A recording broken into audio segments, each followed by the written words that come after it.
Joseph Ntele ni katibu wa Chadema wilaya Hai. No reform no election, tafsiri ya kawaida ni kwamba sisi watu wa Chadema tutashiriki uchaguzi, lakini katika mazingira ambayo ni huru, haki na wazi zaidi. Nje ya hapo manake uchaguzi hautakuwepo brother. Nje ya hapo tafsiri yake ni kwamba uchaguzi hautafanyika. Chadema sio kwamba tunasusia uchaguzi. Sio kwamba hatutaki kushiriki uchaguzi. Ni kwamba hatutaki kupeleka watu wetu wakakatwe masikio tena. Hatutaki kupeleka watu wetu tena tukakutwe wametekwa.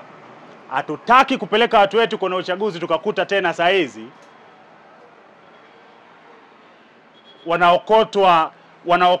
wanaokotwa barabarani, wametupwa, wametelekezwa.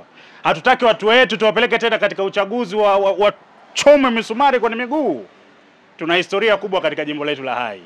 Kama ni moto, sisi tumepita kwenye moto na sasa hivi hapa tulipo. Kwa hiyo no reform no election, tafsiri yake rahisi ni hiyo, kwamba sisi watu wa Hai tutashiriki uchaguzi, lakini uchaguzi ambao ni huru, haki na ambao ni wa kuaminika, ambao ni wawazi zaidi. Watu wanaona kama mmeparanganyika hivi, hamna hiyo nguvu ya kuwa pamoja. Mnathibitishaje hilo mnaweza kutekeleza? Yaani sasa wewe jiulize kwamba wanaosema tumeparanganyika, hatuko pamoja, kwa nini wanajadili hiyo agenda kwanza, kwamba hatuko pamoja? Yaani kitu ambacho hakina umuhimu mtu unaweza kukipa kipaumbele kweli kweli. Wanatambua nguvu ya Chadema katika nchi hii. CCM wanajua kabisa ndani ya dhamira ya mioyo yao kwamba hawezi kushinda hata kitongoji kimoja katika uchaguzi ule huru na haki katika jimbo letu la Hai. Jimbo la Hai CCM tulishowafuta, wamepoteaga moja kwa moja.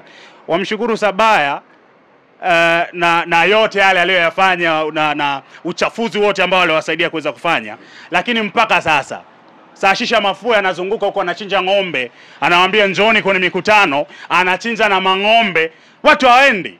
Si unaelewa vizuri? Tafsiri hiyo ya kawaida kabisa kwamba Chama cha Mapinduzi katika wilaya Hai hakina mvuto, wananchi hawataki kuwasikia, wanawapa na hongo za nyama na soda kwenye mikutano, lakini watu hawaendi. Nyinyi ndicho habari si mnaona? Nguvu ya Chadema iko wapi sasa? Nguvu ya Chadema iko katika falsafa yake, itikadi yake, iko katika sera zake ambazo ni sera mbadala ambazo wananchi wetu wameshazielewa mpaka sasa, ndio maana nguvu yao, ndio maana wananchi wanatunga mkono. Nguvu ya Chadema pia vile vile iko kwa sababu kwamba sisi ni chama ambacho kinazungumzia maslahi ya moja kwa moja ya wanachama, ya wananchi. Tunagusia ajenda ambazo zinagusa wananchi. Si unaelewa vizuri? Ilikuja jambo lolote ambalo linaenda mrama nchi hii, Chadema ndio wanaolinyosha. Kwa sisi tunaungwa mkono na wananchi kwa sababu ya ajenda zetu, kwa sababu ya sera zetu, kwa sababu ya misimamo yetu thabiti dhidi ya dhuluma na kwa wananchi, misimamo ambayo tuko nayo. Roho za wana Chadema kanda ya kaskazini hasa hapa Hai kwa mwenyekiti wa chama taifa Tundu Lissu zimenyooka kama alivyokuwa Mbowe, ama kuna mashaka? Tundu Lissu mwenyewe anakuambia kwamba ni muda wa kutibu majeraha. Tundu Lissu anasema ni muda wa kutibu, maana yake ni kwamba mambo hayapo kama alivyokuwa awali.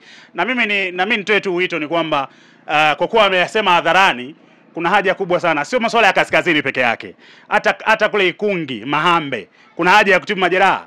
Na yeye ameyasema hayo, maana yake kuna jambo ambalo liko sawa sawa. Kwa mimi natoa rai yangu tu kwamba ni lazima tuweze kumaliza ya mambo ili tusonge mbele kwa pamoja. Chadema ni dude kubwa sana brother. Yes. Mbowe nafasi yake pia kwa mioyo ya wana Chadema, ukiacha Tanzania nzima, hapa ndo jimboni kwake.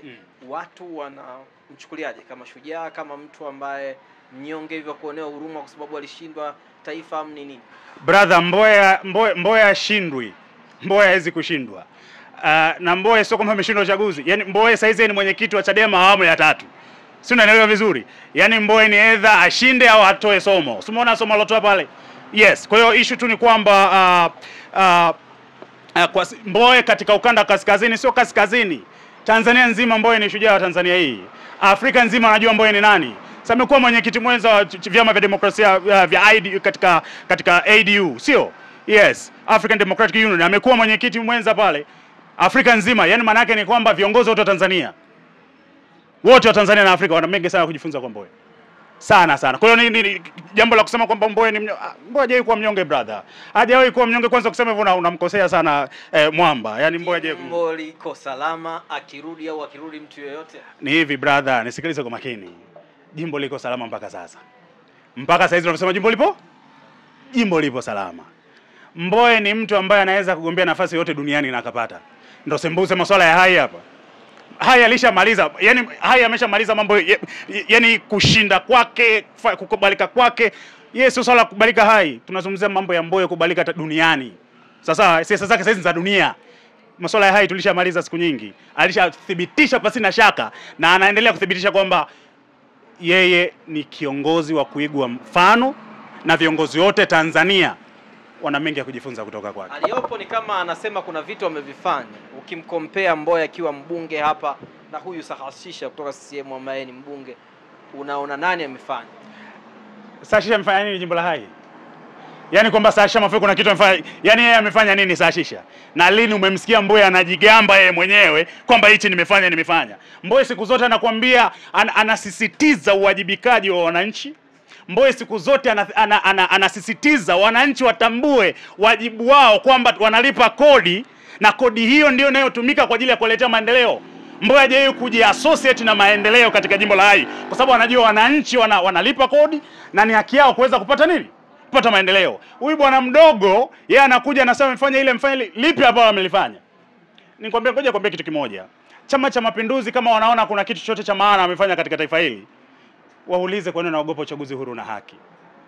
Kama kuna jambo la msingi wamelifanya katika jimbo la Hai, kwa nini wanaengua wagombea wetu kwa mamia na kwa maelfu? Chaguzi wa siku za mitatu ulikuwa nao juzi. Tuna vitongoji 292. Walikata wagombea katika vitongoji 200. Kama wanakubalika kuna lolote walifanya la maana, kwa nini wanakata wagombea wetu? Kwa nini wanaogopa uchaguzi huru na haki? Kwa nini wanaogopa ushindani? Kwa hiyo ni tafsiri tu ya kawaida kabisa kwamba sio Saashisha Mafue, sio yeye CCM wake. Angekuwa anakubalika pia asingeenda kuchinjia watu ng'ombe ile kwenye mkutano brother. Si unaelewa vizuri? Wapi umeona Mbowe anachinja ng'ombe anaambia leo tutakuwa na mkutano lakini pia tutakuwa na nyama? Wapi umeona Ibrahim Ishara? Si rushwa hizo ni nini? Tena niwatake TAKUKURU waangalie hizi sio rushwa za kiuchaguzi nini ambazo wanazifanya Saashisha Mafue kuchinja ng'ombe kila mahali. Si unaelewa vizuri? Kuna ushahidi wa hayo. Swala ni kwamba huu ni mwaka wa uchaguzi. Unaenda unachinja ng'ombe unaambia njooni kwenye mikutano. Hiyo maana yake ni nini? Yaani tafsiri hiyo ni nini? Kama sio rushwa atuambie ni kitu gani? Rushwa ya chakula. Sasa kama sio rushwa ni nini? Atuambie ni nini? Matangazo yanapita huko anaambia kwamba kuna nini? Tuna mkutano, tutachinja na nyama na ng'ombe, njooni mje. Brother, kwani hajafanya miaka yote anafanya mwaka wa uchaguzi? Maana yake tafsiri yake ni kwamba huko kuna moto unawaka. Kabla ya TAKUKURU, nimesha ripoti TAKUKURU achukua hatua au ndio unawapa taarifa? Mimi nasema hivi. Mimi naona hivyo ni viashiria vya rushwa. Shitaki sasa. Sasa ni hivi, nisikilize vizuri. TAKUKURU si wapo wanasema wana meno ya kuweza kufuatilia na nini? Wafuatilie waone je, kuna rushwa hamna rushwa humu? Hiyo jambo linafanyika ni jambo la kawaida. Na ni kwa nini kipindi hiki cha mwaka wa uchaguzi huu? Anapita huko pia anajaribu kurubuni wagombea wetu wenye vitu wetu wa vitongoji na vijiji huko katika vitaa. Njoo huku tukubatize tufanye nini? Uzuri ni kwamba niwapongeze viongozi wangu wamekataa nyama hizo huko za hovyo. Huwezi jua kwa nini, yaani huwezi jua hata nyama inachinjwa na nini. Si unaelewa vizuri? Mambo yake ni mabaya huko ndani ya chama, anataka si unaelewa vizuri? Yes. Kwa hiyo nitoe tena wito kwa TAKUKURU wachunguze hii. Hakuna chembe za rushwa kwenye nyama hizi anazochinja na ng'ombe anachinja huko kwa nini?